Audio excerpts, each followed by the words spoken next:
વિદ્યાર્થી મિત્રો,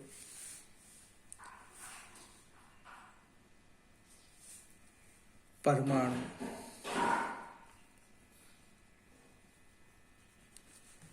ને આપણે જૂની બુકના કેટલાક MCQ મેં ગઈકાલે મોકલાવ્યા હતા.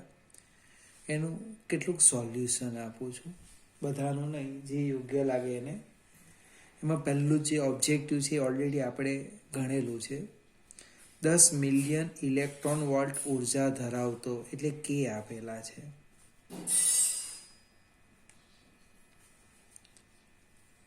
આલ્ફા કણ હેડોન સંઘાત અનુભવે છે.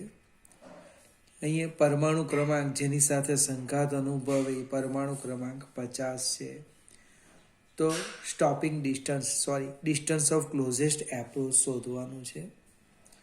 હવે ગતિ ઉર્જા બરાબર સ્થિતિ ઉર્જા આપણે સીધું જ લખી દેવાનું.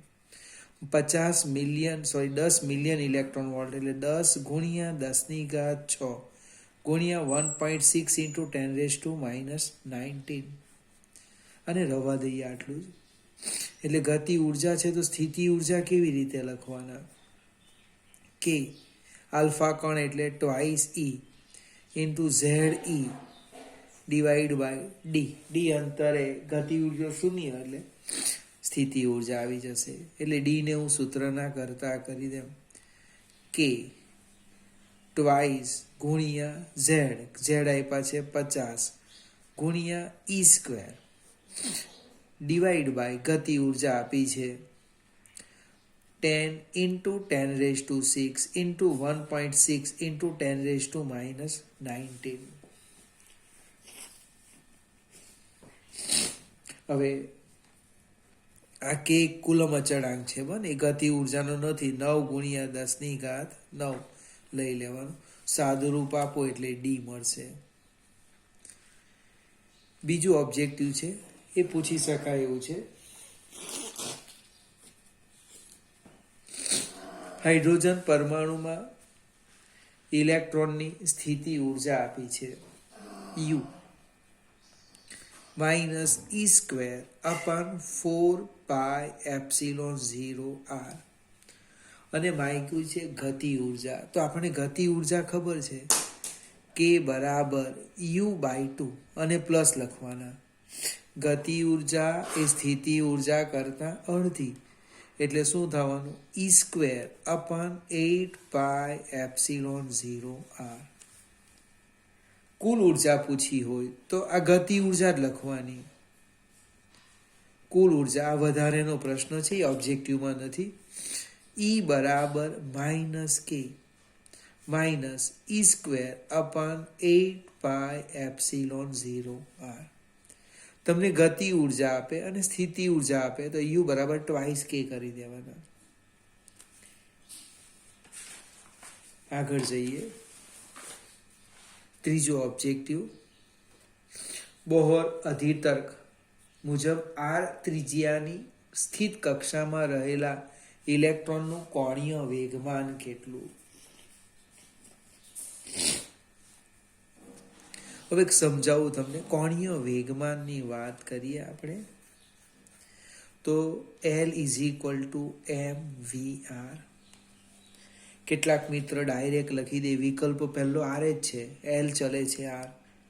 પણ એ ક્યારે લખાય? જ્યારે M અને V અચળ હોય ત્યારે. અહીંયા વિદ્યાર્થી V અચળ નથી, એ પણ ત્રિજ્યા પર આધાર રાખે. તો આપણે એક સ્ટેપ આગળ વધીએ, અથવા આને લખી દઉં સમીકરણ 1. હું કેન્દ્રગામી બળ લખું છું mv²/r બને K. આપણે જે લખવું હોય તે ZE² ડિવાઈડ બાય R², એટલે એક R નીકળી જાય છે એટલે mv² લખાય. KZE²/R. આપણે આનો વર્ગ કરી દઈએ, m વડે ગુણી દઈએ એટલે શું થાય? આ m વડે ગુણું બંને બાજુ એટલે m² v² બરાબર KZE²/R. હવે mv બરાબર શું થવાનું? જો ચેક કરો, mv બરાબર root K Z E square by R. આ કિંમત સમીકરણ 1 મૂકી દઈએ. સમીકરણ 1 કિંમત મૂકતા કોણીય વેગમાન આવવાનું. જો root K Z E square by R into R. હવે કે ઝેડ ઈ સ્ક્વેર એ તો અચળ છે, તો આને આમ લખાય. જો એલ ચલે છે આર બાય રૂટ આર, એટલે જવાબ આવી જવાનો એલ ચલે છે રૂટ આર. આપણે ખૂબ ઉતાવળે લખવાના. શું લખવાના? એલ ચલે છે આર. આપણો 1 માર્ક જતો રહી.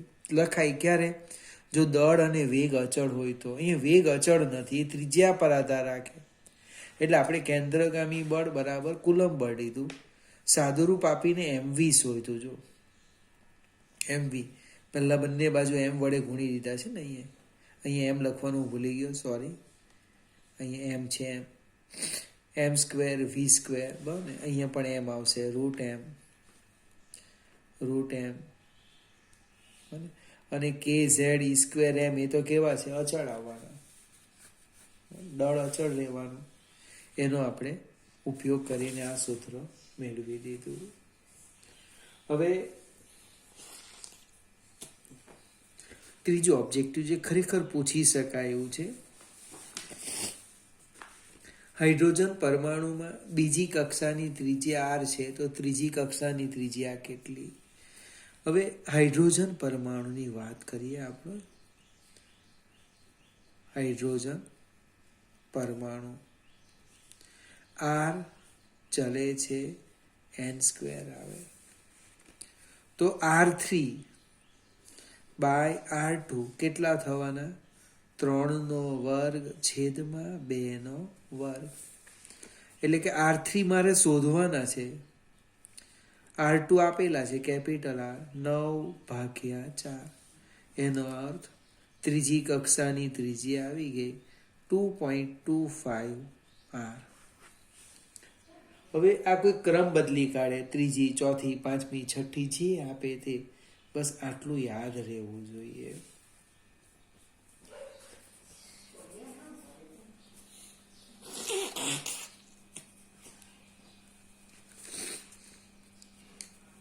મિત્રો આ લગભગ ચોથું ઓબ્જેક્ટિવ છે, સોરી આ ચોથું છે.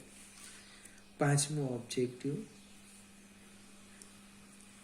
હાઇડ્રોજન પરમાણુઓની પ્રથમ ઉત્તેજિત અવસ્થા અને દ્વિતીય ઉત્તેજિત અવસ્થામાં ઇલેક્ટ્રોનની ઉર્જાનો ગુણોત્તર શોધો. હવે ઉર્જા જે છે એ ઉર્જા ચલે છે 1/n². હવે પ્રથમ ઉત્તેજિત અવસ્થા માટે, પ્રથમ ઉત્તેજિત અવસ્થા માટે n બરાબર 2, અને દ્વિતીય એટલે કે બીજી ઉત્તેજિત અવસ્થા માટે n બરાબર 3. પ્રશ્ન કયો છે? પ્રથમ અને દ્વિતીય ઉત્તેજિત ઉર્જાનો ગુણોત્તર, એટલે હું લખું E2/E3 બરાબર શું થવાનું? E2 1/2/1/3/2 1/n², ને એટલે E2 ચલે છે 1/n², એટલે શું થવાનું? 9/4. અને 5 આપણે આ કયું ઓબ્જેક્ટિવ છે? પાંચમું ઓબ્જેક્ટિવ. ફરીથી ઉત્તેજિત અવસ્થામાં યાદ રાખવાનું, જે આપી હોય એમાં એક ઉમેરો. પ્રથમ એટલે 1 + 1 2, બીજી એટલે 2 + 1 3, ને આ યાદ રાખો. આ એક પૂછી શકાય એવા ઓબ્જેક્ટિવ છે. છઠ્ઠો ઓબ્જેક્ટિવ, લિથિયમ પરમાણુમાં n બરાબર 5 કક્ષામાં રહેલા ઇલેક્ટ્રોનનું કોણીય વેગમાન, અને n બરાબર 5 કક્ષામાં રહેલા ઇલેક્ટ્રોનનું કોણીય વેગમાન. હવે એ લખી શકાય, જો L ઇઝ ઇક્વલ ટુ કંઈ છે નથી, NH upon twice by N 5 H 6.625 10⁻⁻34 divide by NH upon twice pi છે 2 × 3.14. આટલું સરળ પૂછાઈ જાય. કેલ્ક્યુલેટર છે, સાદુરૂપ આપો, જવાબ આવી જશે.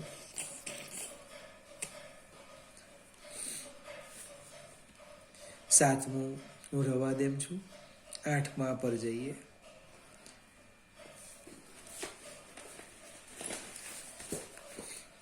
આઠમું ઓબ્જેક્ટિવ છે.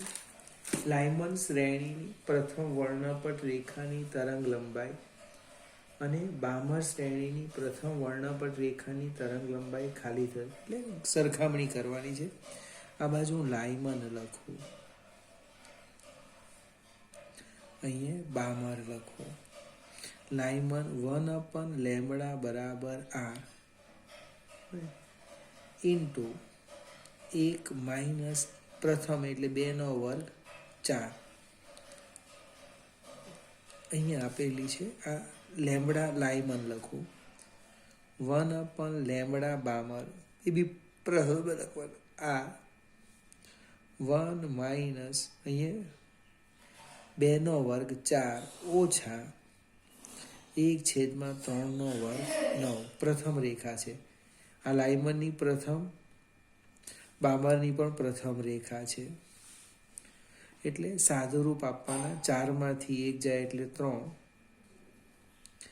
બરાબર 3r/4, અથવા આમ લખી દેવું 4/3r. અહીંયા શું થવાનું, 1/λb બરાબર 9માંથી 4 જાય એટલે 5r/36, એટલે કે λb બરાબર 36/5r. હવે આપણે શોધવાનું શું છે,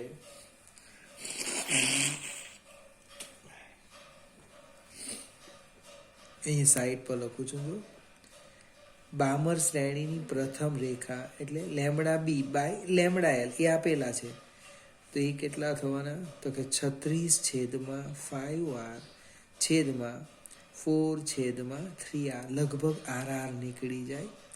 સાદુરૂપ આપીએ તો 36/4 ગુણ્યા 3/5, એટલે આ 9 આવશે.